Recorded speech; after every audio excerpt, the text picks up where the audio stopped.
Welcome to Old Guy Tech, the OGT.TV recording studio. Technology for the rest of us. Hey, this is Rob Charney, Old Guy Tech TV, and this is Crime Beat with our favorite sheriff, John DeAugustini. Hey, John, thank you very much for coming in and being part of the show. And before we do anything else, I want to congratulate you on that outstanding defeat of that opponent. Wait a minute, you had no opponent. I had it. His name was Right In. Right in. Well, but you got 98, right? 98.27. Yeah. And I think our last talk, you said that was your goal, to get 98. 98.8 was my goal. Yeah. So but I'm outspoken enough that I lose a few points, but that's okay. Hey, I'm not going to change my ways. That's a damn good number. I mean, because that means somebody had to take time to fill in that little block, right? Yeah. I'm almost curious. I don't know if I want to know, but I'm almost curious to see what the write-ins were. Just out of curiosity. Yeah, people do stupid things like Joe Blow and hot dog steam. I mean, I've seen them and they're just dumb. I've never seen it. I've never looked at it. I don't know. I don't know whether I want to know or not. No, you don't. I don't? Okay. I don't. You know, just be happy that you won and everybody's happy with you and life is good. Keep working. Keep focused. Right. That's right. So we got that down there. Hey, I know you were building this Jeep. I want to talk about some fun stuff, and then we can get to the tough stuff, right? And how's that going? Because we were talking about the Jeepers Jamboree, and, are you going to make it?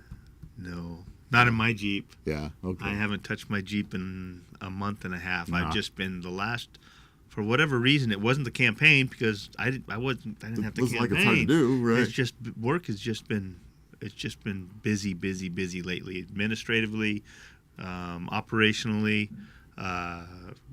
the jails. We got just so much going on that I need to pick it back up for my own mental health. There you go. Yeah, but we lost an icon this week. Yes, we did. Mark Smith. In that industry, yes, we did. I remember, all growing up, I remember hearing the stories of, because I was a little boy when it happened, the Darien Gap run.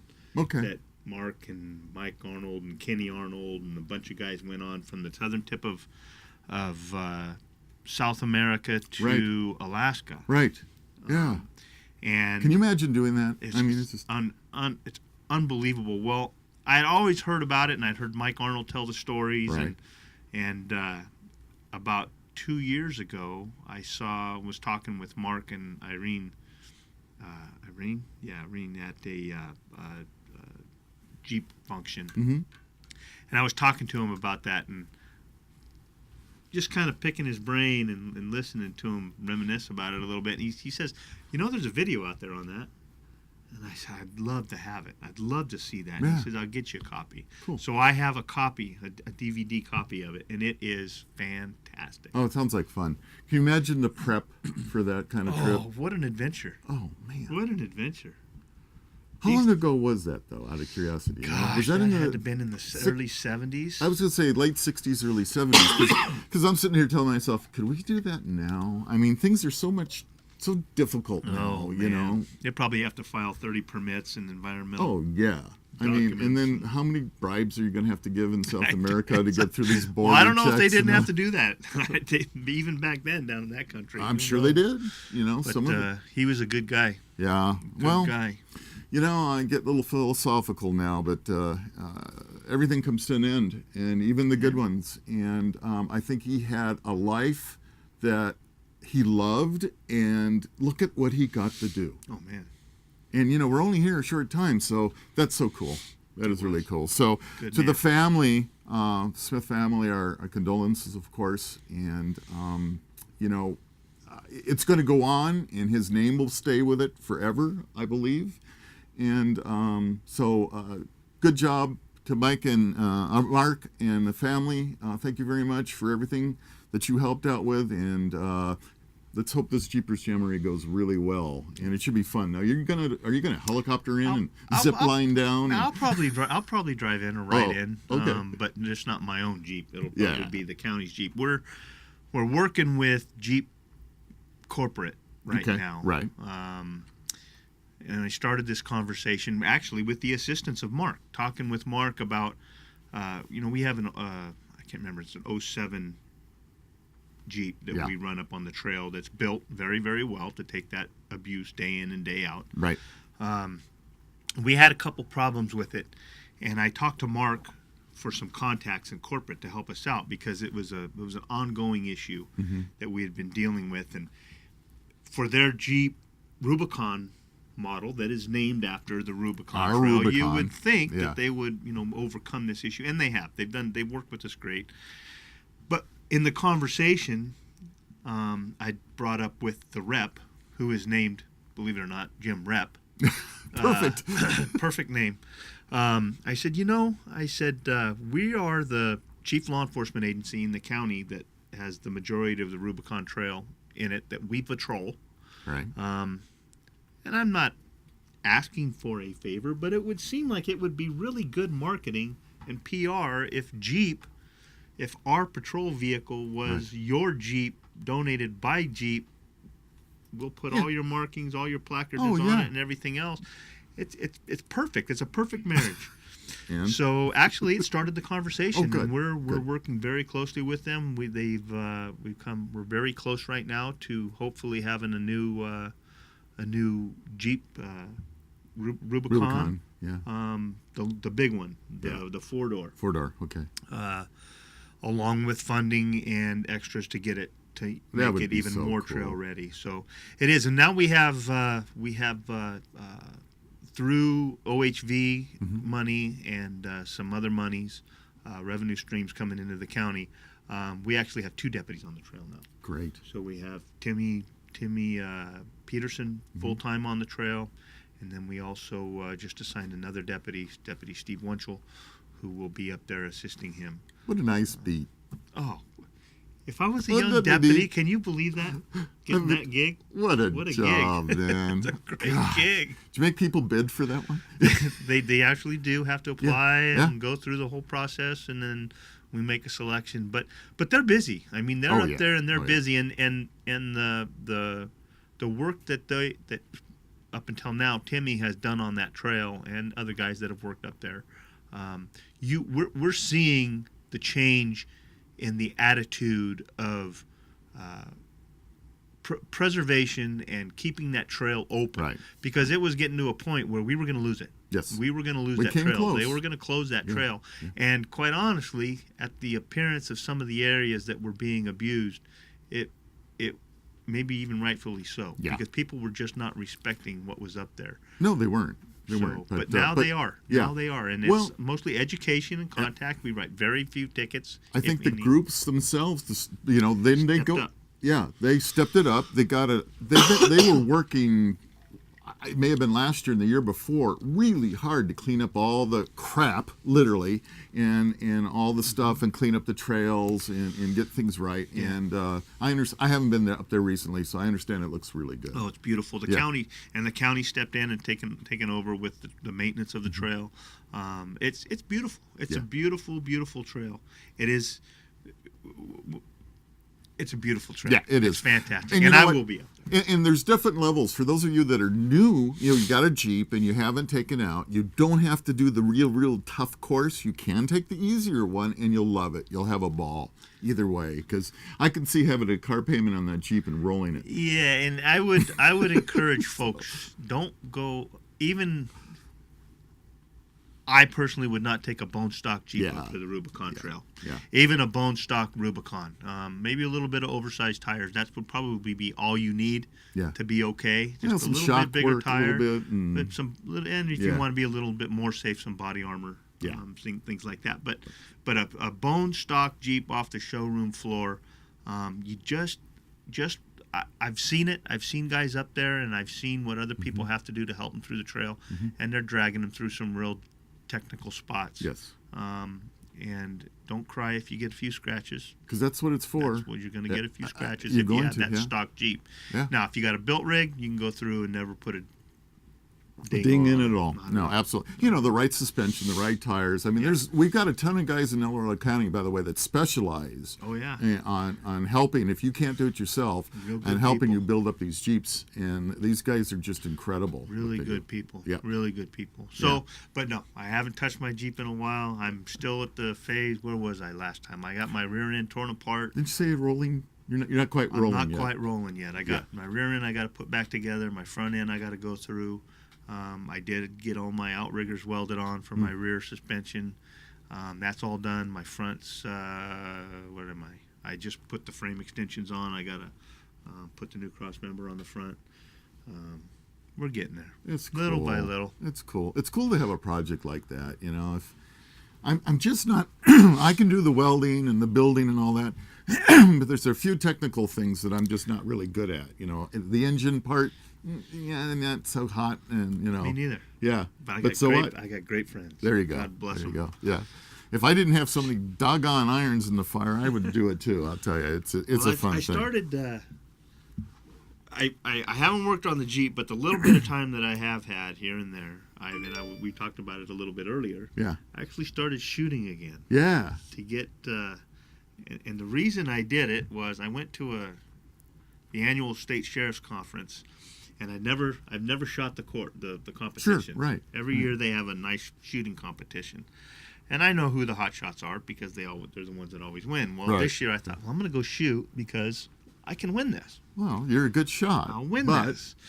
But I didn't win. You got to practice. I came in third or fourth or something, and I realized then that how perishable a skill that truly is. So I have a good friend of mine who shoots a lot of IDPA. Right. Hooked up with him. I have a little range at the ranch, and we've been shooting. We've been trying to shoot at least once a week, and we've been pretty good at it. Yeah. Just a couple hours, just a couple hundred rounds. We don't shoot a lot. Right. But it's under time. It's with the timer, and we're right. doing good training.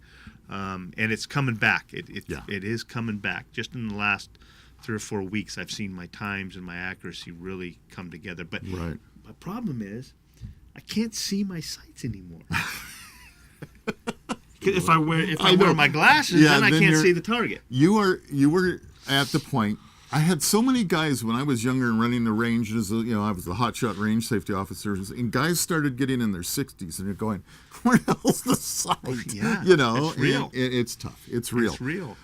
What I'm doing is I'm really blurring that front sight. I know it's there, and as long as I have a natural just point. But I naturally point a little high, so if I know that, I just aim a little bit lower, and that sight seems to work out. You learn a little about your entity. And I was telling you about this new training program that I have. I'm going to start. You've probably seen the laser guns, but this is the next level. It uses IR.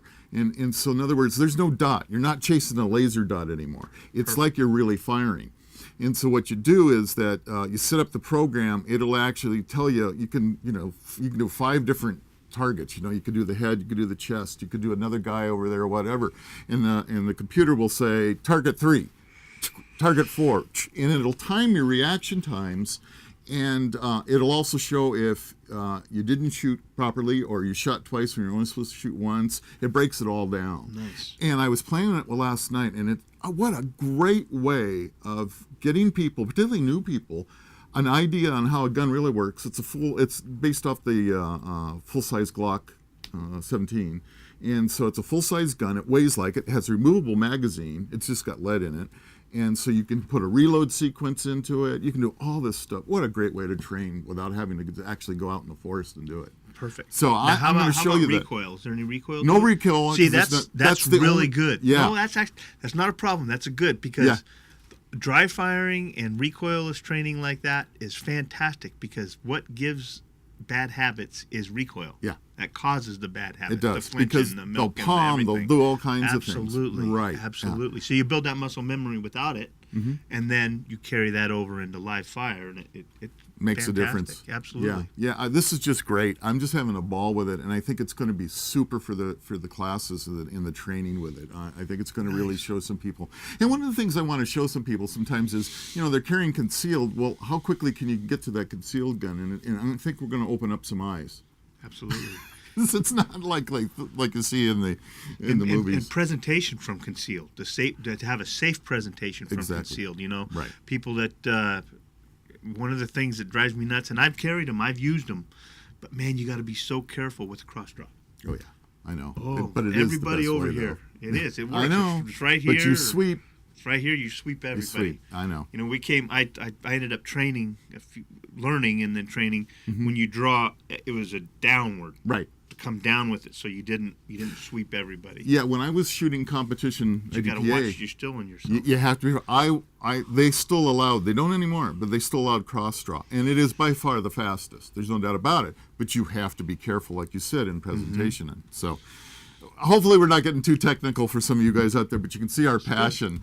We love this stuff. Absolutely. It's a lot of fun. So anyway, I'll let you know how that goes, and then. The next time you come, maybe I'll just set it up. We can play with it a little bit, show you how it works. I'll try and as I block get out the bugs some time. with it. Yeah, it'll be Yeah. fun. It'll be fun. So, well, on to a subject that's a hot topic right now, and we're looking for an individual that's lost somewhere in the basin area, or Down a little bit from Ice House area. Yeah. okay. Yeah. So the ice house area. His name's Cody Matthews, and boy, I know that search and rescue and everybody's been out there. What can you tell us? Well, we have a huge search and rescue presence up there, including mutual aid from other counties, Alpine, I believe Nevada, Placer County, Nevada County, some other counties. I think Amador County is helping us. We're doing everything we can. He was last seen Friday when he was dropped off in the area at a family cabin. Hasn't been heard from since. No cell phone pings. Many of his belongings are left at the cabin. Now we have been chasing numerous sightings. That's one of the things you have to do. You put that information out there, but Right. you have to follow up on any information you get back. Right. So when we put the press release out with Cody's photographs, we started getting some sightings, some of which have quite possibly are good sightings. But we still have to keep looking, and we're doing everything we can to hopefully find this young guy well. So we don't alive know and if he's well. injured. We don't know if actually know he's just anything. gone somewhere else. We or don't know. a We thing, don't huh? know anything right now. It is truly odd. He's a healthy kid. Right. He's a big boy. He's 6'3", I think. Very athletic. Kind of an extreme sport kind of guy. Likes climbing, hiking, all those different things. So he could have attempted to scale a cliff or something that was maybe just and had a slip himself, and fall yeah. or something.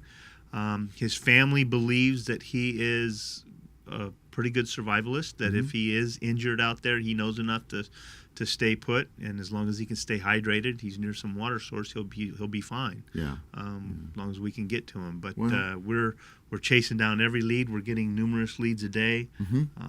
Just trying to hopefully find him. And you got to understand too, we have fair starting this week. I know. Starts tomorrow. Our search and rescue is a big part of the El Dorado County Fair. Right. They do all the first aid and the stuff, lost and yeah. found and all that. So we're doing all we can to find Yeah, this going to be kid. stretched thin. We are. Yeah.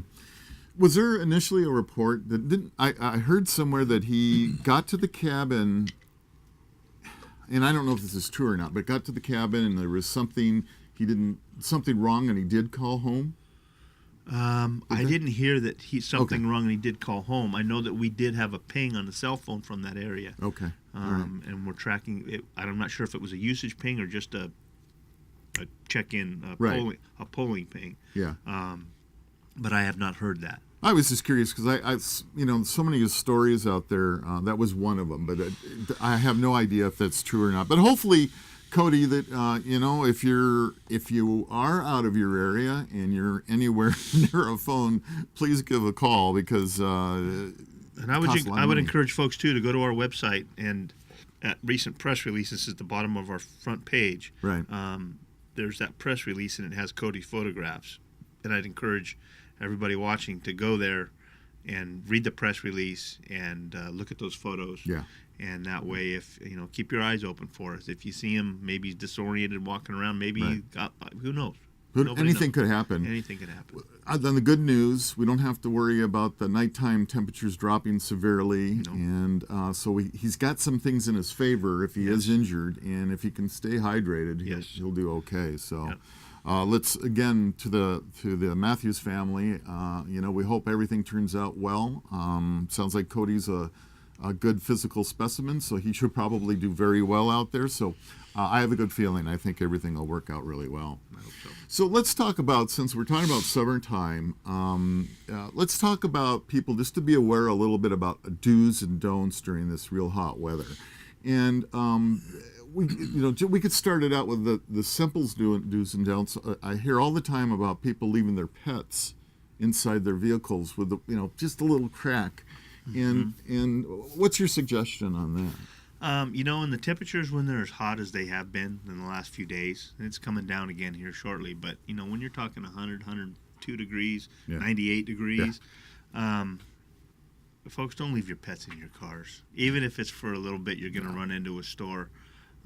You wouldn't leave your baby in the car. Hopefully not. You better not leave your baby in the car. Yeah. Don't leave your pets in the car like that. It's not good. That heat is just such a drain on a living organism. Yeah, I understand if it's 100 degrees outside, it's 120 in your car. Probably. At least. Probably. And so you hear it all the time. And we've even seen cases of people so worried about the animals, they've broken out a window to help rescue the animal. And so let's not put our animals in that kind of situation, that's for sure. No. And to continue with the do's and don'ts, of course, we want to make sure that, if you're out on the trails, what do we need to make sure? Hydrate. Right. Stay hydrated. Yeah. Depend if you're a healthy individual, and you want to go exercise, you want to go out on the bike trail, you want to go out on hiking trail or whatever, just stay hydrated. If you're older, if you're not in that good a shape, wait till it cools off. Don't do it in the heat of the day. Do your exercises in the morning. Do them in the afternoon. Heat exhaustion, heat stroke, whatever you want to call it. Right. It can hit anybody at any time. Just don't go out. Yeah. If you've never had heat stroke, and I have, let me tell you something. You're not even aware of the fact that you're in danger, and so it's important to be aware of that. Yeah. And again, I'll say it again, hydrate. If you're thirsty, too late. Yeah.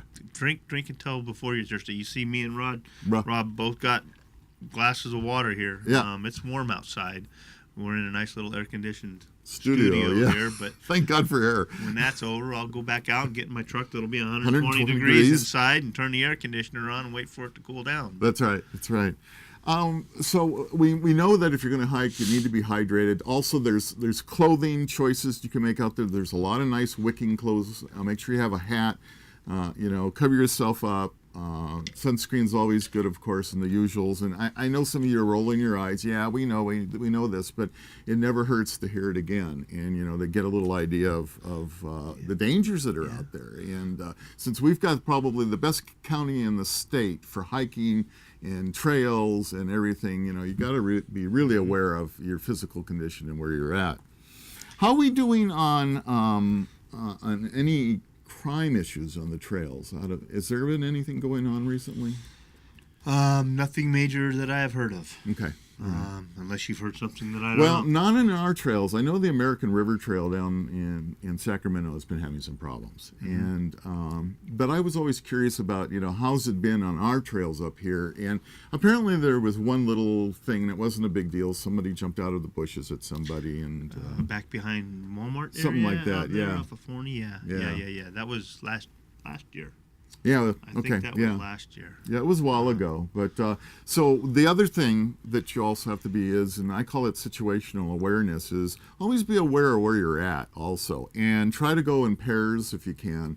A single woman out there on the trail by yourself, there's that sense. Always listen to that the person that's talking in your ear over there about, hey, maybe this isn't right.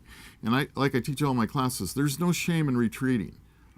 Just change your direction, or if something just doesn't feel right, pay attention to what's going on there. Absolutely. On the trail. And here I'm talking. You're the expert. What else should they be aware of?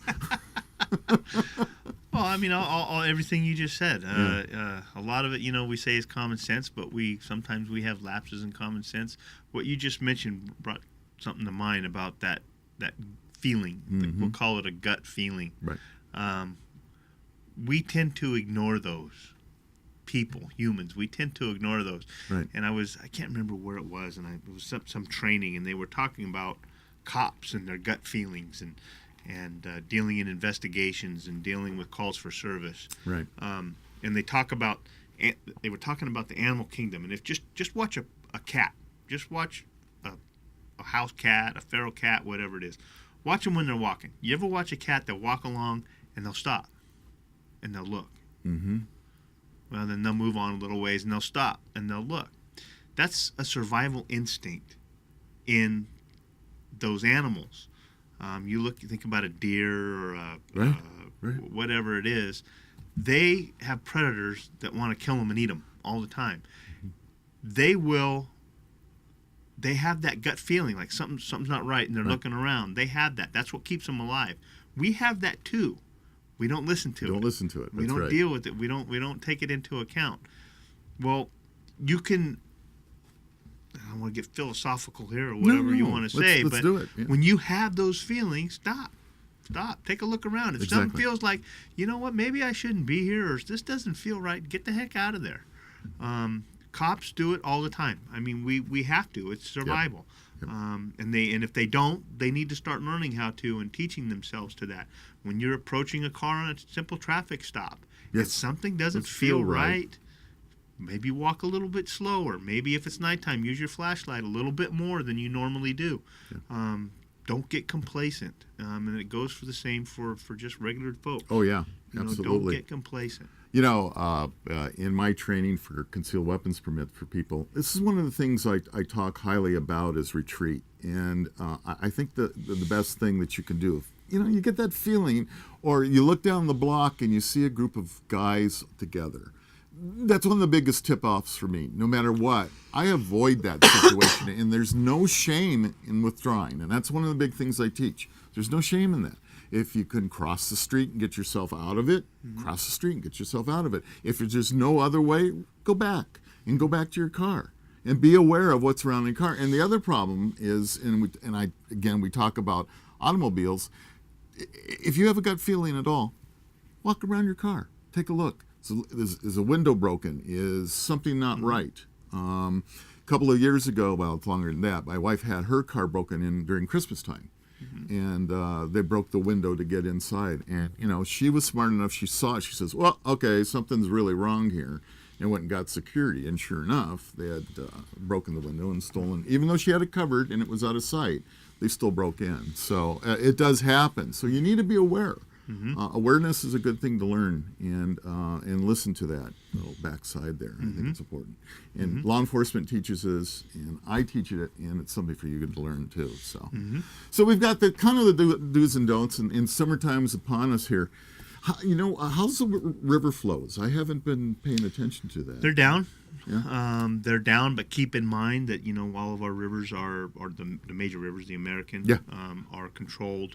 They're controlled flows. So they could be low right now, and for whatever reason, SMUD or PG&E or whoever has to release some water, and they can increase substantially. Also keep in mind that even though the rivers may be a little bit low, there's deep holes, and that water is still cold.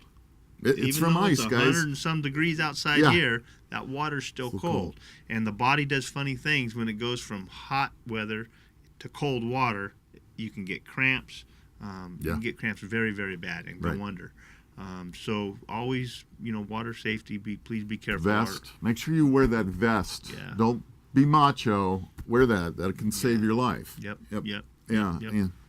And I know the flows, like you said, are down right now. But one of the things that I saw on television the other day was a news report, and I thought, you need to be teaching things. There are rafts that are designed to go into these rivers with people, and then there's rafts that are just designed to be in a swimming pool. Yes. And there's a big difference between the two. So, you got to make sure your equipment is right for the location you're going to go into as well. And this is basically a PSA that we're doing right now because we want to keep you safe. Don't buy a low-end swimming pool raft and head out to the American River and think you're going to go rafting down there. That was actually, I thought, a very good point that they brought up. So that's a good deal too. Another thing I'll ask, and I'll ask folks to do and put the word out, is please watch your alcohol consumption at the river. Oh, yeah. that's another contributing factor to tragedies on the water. So drink responsibly. Yeah, and it's funny. To me, it's always been a no-brainer. You don't drink and drive in your car. You should not be drinking and piloting your boat. No. It's the same situation, guys. And when you look at the accidents that happen, alcohol or drugs almost always involved. Yeah, almost always involved. Almost always. Yeah. Yep, absolutely. Absolutely. So, yeah, and it's a no-brainer. So be safe out there. Enjoy the weather. Be good. You don't want to injure somebody because you're drunk, and you don't want to make a mistake. So alcohol, and I'm one of these guys that don't like to mix recreation and alcohol at all. I mean, just because I want you to be, I don't want a mistake to happen because I may be impaired. Just everything in moderation. Everything in moderation. That's right. That's good. So, we got anything else exciting to announce? Now, Georgetown's open, right? Georgetown substation is open. Yep. It is open Monday, Tuesday, Thursday, and Friday from 9 to 4. Manned by stars. Good. And deputies drop in from time to time, and it has the ability to be and will be used as a meeting place for deputies and folks wanting to make a report, or for interviews, things like that. This was actually, God bless the Smiths. Yeah. We're in their building. I'm rent free. We just have to keep up our maintenance and the utilities. But it's another good opportunity. Now, the other thing that we're moving forward on is the resident deputy positions. We're still moving forward on that. I'm going to make that happen come heck or high water. So hopefully sooner than later we'll get her done. Yeah, it's funny. The way people think. You can, if you see you're walking around Georgetown and you see somebody at the substation, you could go in and just say hi. Absolutely. What's going on? How's things happening? Absolutely. I had the opportunity. We rode our bikes up to Virginia City. We did one of these big, we'll go around the lake and go to Virginia City, and then we came all the way back. But the sheriff's office and the D's office is actually in there, and I said, I'm going to go in and just say hi. And everybody in the group, there were like 20 of us going, why would you do that? And I was like, because I'm an idiot. Not selling anything in there. That's good. Yeah, That's good. and it's just, hey, how's it going? I just want to say hi. I'm part of the posse, and just good job. Glad to see you. Say hi. Nice. People thought I was nuts. Nice. That was pretty funny. Oh, so our producer here, Jonathan, actually wrote me a note, which is pretty good here. Do you know the phone numbers people should call into if they're for the sighting for this gentleman? 62 off of our press release. I don't, but I know that they can just call the regular number, and we'll make sure it gets to the right area. 530-621-6600. That's the non-emergency line. Okay. And we'll get the information passed on to who needs it. And that, for that matter, any non-emergency, if that's the number to call. Okay. Good. So 530-621-6600. Yes, sir. Is that number for you guys to call in there? So we want to make sure that we have that also. And so how's the the vehicle situation going on now? How are we? I know there's a new vehicle that Ford is coming out strictly for law enforcement. Have you guys had a chance to? We've already been through the whole vehicle selection process. I think we talked about this about a little bit. year You ago weren't or quite something. finished yet. Yeah. Yeah. Well, the Ford Crown Victoria, what everybody is used to seeing as a police car, we're done. They're done. They're no longer in production. Right. So I think we have just one or two left up at Fleet that will be rolled out as other ones roll out. Rolled in as other ones roll out of service. We had decided and made the decision after much testing and studying and everything else to Due stay diligence. with the Ford product. Okay. The other ones are fine vehicles, the Dodge, the Chevy. They just didn't have some things that we needed, and the Ford is the best compromise of all of them. Now, what we were going to do was stay with a predominant sedan fleet Right. with some SUVs, meaning the Ford Explorer, which Right. is a pursuit-rated Explorer. Right. It's a very special Explorer they Yes. put together. Yeah. Yes, both of them are all-wheel drive. But after looking at, we got a couple of they're based on the Ford Taurus or the sedan types, Okay. and then we also got a couple of the Explorers, Explorer models. After looking at them, getting them built, getting them outfitted, putting deputies on them, putting them on the street, and testing even further, I made the decision to mirror CHP. Okay. There's a reason that they're a much bigger organization than we Yep. are, and they put a lot more time and studies into their Yep. decisions. That's their bailiwick. And they went to all SUVs, SUVs, right. and there's a reason for it. The efficiencies in only having one real main patrol vehicle out there makes it easier on the outfitting. Absolutely. It makes it easier on the maintenance. It makes it easier on training. And we live, even though we have the corridor that is El Dorado Hills, Placerville, Shingle Springs, which is pretty flat, and some parts are like the city down in El Dorado Hills, and then not too rural areas. A deputy could be in that area now and get a call to back a deputy in Grizzly Flats, Right. or be up in the forest helping on this search, or Right. dealing with another scene.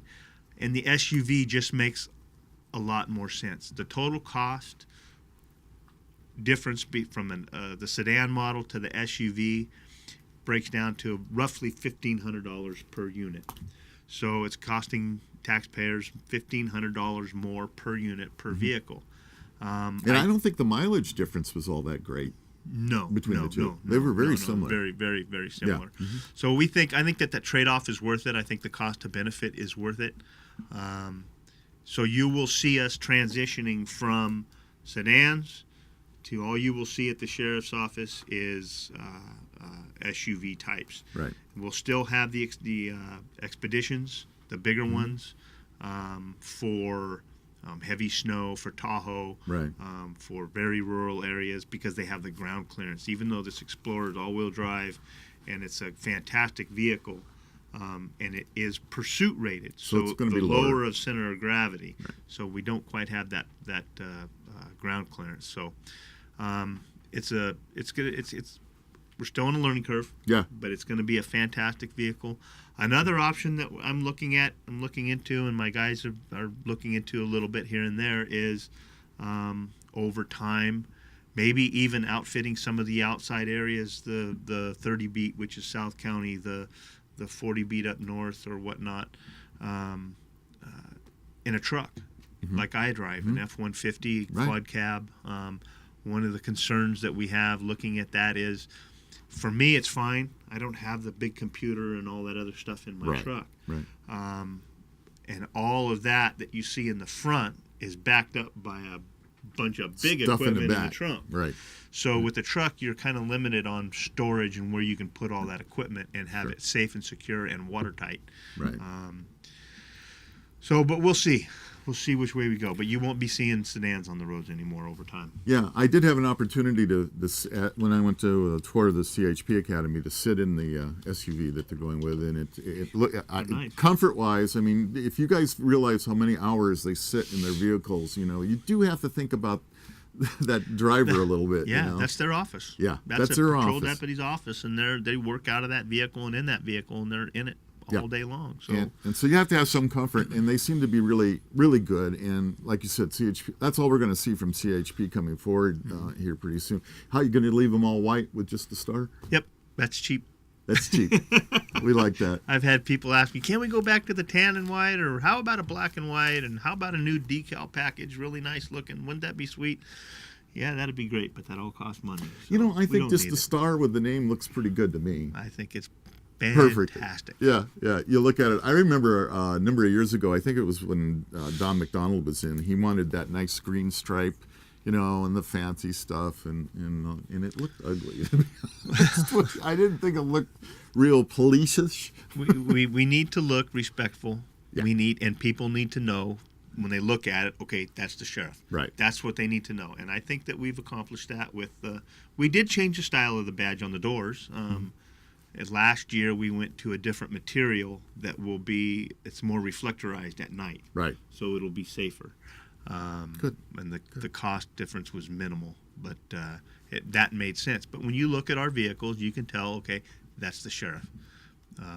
You don't need a bunch of crazy decals and flames and stripes and everything else to make that happen. No, you don't. And that's the most important thing. When people see it, they know it's the sheriff, for good folks and knuckleheads. That's right. alike. That's right. Although I do kind of miss the black and white. Yeah. It's like, it's No. kind of fun. We're Traditional. Get that old funny horn like on Dragnet out there. put out one of those. Big red bubble light up on top. It's always fun, but we digress. So that'll be nice that you'll start getting those rolling in, and it's some knucklehead. You hear this recently? Some knucklehead. Guys, these cars end up in auctions, right? And anybody can end up owning. I don't know why they want an old Crown Vic that's barely runnable, but anyway, people buy them. They're maintained well. Yeah, they I'll give are, them but that. they all wear They're out. driven hard, but they're maintained well. Yeah, they are. And I got some knucklehead pulled over a detective who was in a plain clothes, and this guy wanted to play cop, right? Where was this at? Oh, Sacramento. Yeah, and he's playing that, and he stupidly put a little blue light out there and pulled this detective over. And the detective just kind of sat there and said, okay, let's see what this knucklehead does. And just kind of went, oh, you were just traveling too fast. I just wanted to tell you. Oh, really? Who are you? Oh, really? Who are you? Guess what I got? And guess what you're not going to do anymore? We only catch the stupid ones. Oh, thank God. It's just, you kind of, but, I guess I don't know if it was in California or where it was, but I guess for a while there was a rash of this problems in some of the big cities of Yes. people. There was so much so that there was a time, there was a push to maybe not even auction those cars again. That just have them destroyed. But Yeah. these cars are good cars. I mean, even Right. though they're we turn them out at about 120, 130,000 miles, I think. Still got a long So life. they got miles in them, and they're well maintained. Mm-hmm. We have made the decision. El Dorado County has made the decision that there's about that time where then we start getting nickel and dime to death on them. We're putting more into them than we're getting out, and that's why they draw where they have the limit line on the mileage. Now there was I don't know if you knew this or saw this. There was a company out there that was a fledgling trying to get off the ground Yes. called Carbon Motors. Yes, you told me about that. Yeah. And they were going to be a purpose-built patrol vehicle, a purpose-built police patrol vehicle. Much like you have purpose-built ambulances, you have purpose-built fire trucks. Well, Right. this was going to be a purpose-built police vehicle, both a sedan and an SUV. They were going to have turbo 6-cylinder diesel engines in them. They were just going to be a fantastic vehicle. Right. For whatever reason, and I have my opinions, for whatever reason, they were never able to get going, and I think they put their eggs in one basket in that Right. they wanted federal funding, Oh. and I think that shut them down. But one of their selling points was these cars would never be sold after their useful life. They would be recycled back to Carbon Motors, and Carbon Motors would recycle them. You would never see these on the street. They could not be purchased by a private individual. Right. They were a purpose-built police vehicle. Yeah. And they were, I mean, they were fantastic. Yeah, you were telling me that. You said they would have been great. Of course, a little company trying to produce, it would be difficult. Yeah. They had a lot of hurdles. And they were battling capitalism, which Oh, I sure. get that part Oh, of yeah. it, Oh, yeah. but Oh, yeah. I think Well- the feds got involved too much in it. Yeah, it's too bad. And of course, it's tough to build, the bid or a vehicle against the big three. They're used to really chunking out thousands. When you're trying to just put out dozens, it's tough. It's tough. Well, yeah, to get started it gets Yeah. tough, but if you think about it, all the law enforcement agencies nationwide, and how many There's a big vehicles market. it's huge. That's Yeah. why I was so surprised to see Ford get out of the Crown Vic market. I could not believe it, and not at the abruptness that they did. Now, they had been talking about it for years. Yes. Every year Yes. came, and Ford's getting out of the Crown Vic market. Well, no, they build them again next year. Then the next year, this is our last year, and then Right. the next year. Trying to steer folks into the tourist market. Well, I think Ford finally realized that if we're going to be trying to steer folks into the tourist market, into that sedan, we Right. need to really focus on building a true pursuit-rated replacement for the Right. for the Crown Vic, and they did. Yeah. And they did. Well, what they did is they made the Taurus a little larger in size, which helped with making that transition over. Immensely. And I think you could have talked to any Ford dealer in the last few years, and they couldn't hardly give away the Crown Vics. People are out of that mentality. You know, like our parents were with these big, Sedans, yeah, big, yeah, big, doors, yeah. yeah, the fins and the doors and all Lincoln. that stuff. Yeah. I challenged one of my friends. We do another show. I had a picture of my very first car, which was a 61 Dodge Seneca. Actually, it's not true. It was a 56 DeSoto, but I couldn't keep it running.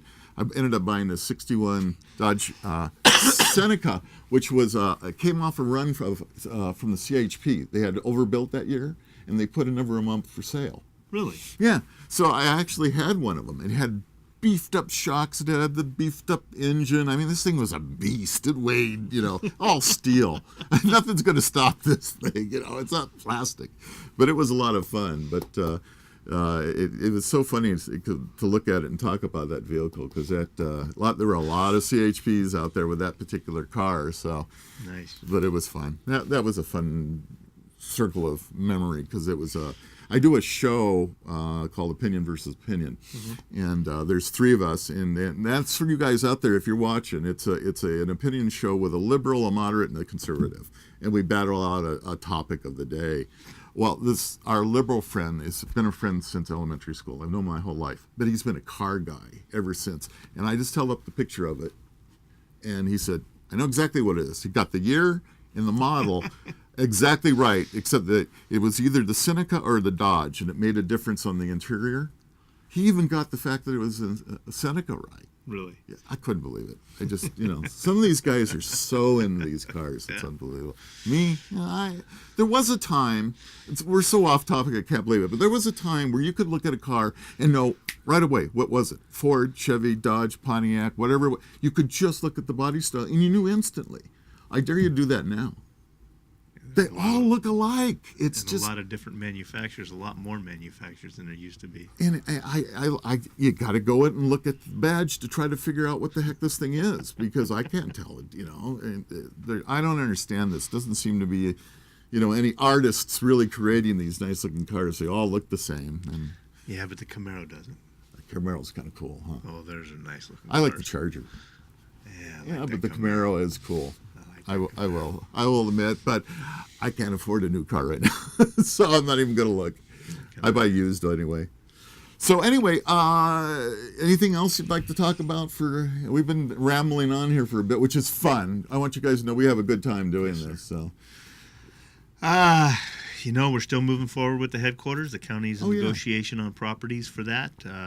That's moving, as far as I know, and from what I've Still- heard, smoothly. now have they announced anything as far as location yet, or is that still quiet? Just announced the three properties that Three they're properties? negotiating on. Oh, okay. I don't know what those Sunshine. One is southeast corner of Highway 50 and El Dorado Road. There's that big vacant cut back Right. up in there. That's one piece. Okay. Another piece is on El Dorado Road, approximately across from Sundance Lane, which would be between Kmart and El Dorado Road, back Right. up in there. Right. And then the third piece is off of Industrial Drive in Diamond In Springs, Springs. behind the trust company. Oh. All that big flat. Yeah, there's a open lot of area in ground there. Yeah. So there are negotiations on all those three. Very good. Like I said, as far as I know, we're moving smooth. Hopefully shortly they will be coming to the county with a vote to put an option in on one of them. Mm-hmm. And then the county will hopefully move forward with financing vehicles. There'll be a presentation on different finance vehicles and how to do it. I think I've made it clear. I've also said it on this program as well. I want to stay away from a bond. It's going to cost too much money and take too long. There's a program out there which is basically, it has a long other name and a couple other names, one of which is a certificate of participation, but which basically breaks down to a lease purchase buyback. Right. That seems to be the most efficient, cost-saving way to get it done. That's used a lot, and that is a good way. It is, and it'll save the county a lot of money and a lot of time. So hopefully that'll be fun. Things keep moving. We got to keep. I'm being stubborn. I'm keep plugging along. It's definitely a need. To do nothing is not an option anymore. Yeah. No. What else is going on? We got the fair. Folks, that's right. Come enjoy the fair. Starts tomorrow. Yep, I'll be there at around 11:30 tomorrow for the grand opening. Good. Then me and the undersheriff always go have some 20-30 tacos. Yeah. And have a great time at the fair. The livestock auction is on Saturday. I encourage folks to come to that. It's a great time. Supports a lot of good kids 4-H and programs. Stuff. Yep. 4-H. Just a great time. Yeah. That's good. We're almost always gone at fair time, and Paul and I were talking. This is like the first time we're here during it, so we're going to go. Yeah, we used to go all the time, so we'll go to the fair. It's fun. Good. It's fun. Support our little fair. Absolutely. And there's vendors and there's all kinds of stuff. So it's kind of a fun thing for us to do. And it looks like the temperatures are going to cool off for it, thank God. It's supposed to be better. So that'll be nice. Yeah. Something we didn't talk about that's legislatively that's on the radar again is it's named numbered SB 53 this time. Have you heard about it? It's the new ammo licensing law. In order to buy ammunition, you're going to have to get a certificate, a permit. Right. And then you can only buy ammunition from a licensed ammunition dealer. It's got to be a transaction across the counter. It has to be across the counter. You can no longer buy ammunition over the internet. If you go to Nevada and you buy your ammunition and bring it in, you're going to be in violation of transportation. It's a ridiculous law. People need to call their legislators. Yeah. Call them and tell them what you feel about it. It's the dumbest thing. How it can even be found constitutional, I'm not even sure. It fell last year in the suspense file, and it stayed there and lingered. And we've all been sitting here looking, okay, when are they going to bring it back? They did. It's back. But we're hoping that it's going to get, with the numbers possibly changing and things possibly happening, it's possible that it either may not get out of committee, but even if it does, we're going to hammer the governor hard. So we're starting to work on the governor right now. Well, it got out of committee, so the Public Safety Committee, Senate or Assembly Public Safety Committee, one of the two. Well, if it's SB, it would have been out of the Senate. Came out Monday. Okay, so it did get Monday. out. Yep. Well, it doesn't surprise me because that committee is headed, the majority is Democrats. Oh, all of them. Yeah. So I should say. it's dumb, folks. I mean, it's really, really, really dumb. We fought it. It's actually been around for a number of years, and we fought it hard and managed to get it stopped prior to getting to the governor. But I believe now, the way things are going in this state, I'd be hammering the governor already. Letting them know what's wrong with it. It may not look the same when it finally gets finalized, but how can they take a product, because we're talking about an uncontrolled product here. We're not talking about a firearm with a serial number on this, and just make it so that the only way that you can buy it is you got to buy it within state. You got to get a license, which is another tax, folks. That's all this is another tax. And it's got to be across the board sales. And the problems we're still having with ammunition and the lack thereof, it's still going on. It's better, but it's still going on. This is ridiculous. I mean, I don't even know how that's constitutional. I don't know. I hope it gets challenged if it does get through on some of those issues. But it's going. So, again, write, call, email, get a hold of your legislators. And there's a lot of other bills, too. You can go to CRPA, right? And CRPA and GOC. CalGuns. Yeah, CalGuns is a great one. They usually have them all listed up there, as well as I believe I've seen some of the heritage type bills, the hunting and fishing and Right. things like that as well posted. Yeah. So Calguns is a good one. They have a good deal. There's another group that just came out too that's really working hard. So basically what it comes down to is you've got to get to a point. I know a lot of people don't like to get involved with politics. I know people that don't even vote, which I can't figure out, but they do that anyway. But when you got to look at these bills, because they're not going to just stop at ammunition. They keep going and going and going. So it's important that we voice it. And if you have, for instance, you go to CRPA, they have a place for you just to do a check. I live in this county. They'll send out automatic emails. But I encourage everybody to take the 2 minutes it takes to take a little piece of paper, write down exactly, with your hand, exactly the bill that you're against and mail it to the governor. Because believe it or not, a handwritten letter actually gets a higher tick than just an email. So if you can do it, spare the 49 cents I think it costs now, and get it out to the governor. Start now, and I think it's something we need to defeat, and they need to defeat it strongly. So, well, we've had a wonderful hour here. We could keep going because we have too much fun doing this, but I want to thank you again, of course, John, for coming in, Thank you. being with us, and congratulations on that wonderful election. Thank you. Just trounced those people Oh, yeah. out there. But anyway, with that said, hey, this is Rob with Old Guy Tech TV at Crime Beat. I'm here with Sheriff John DeAugustini, and we got another one in the can. See you next time.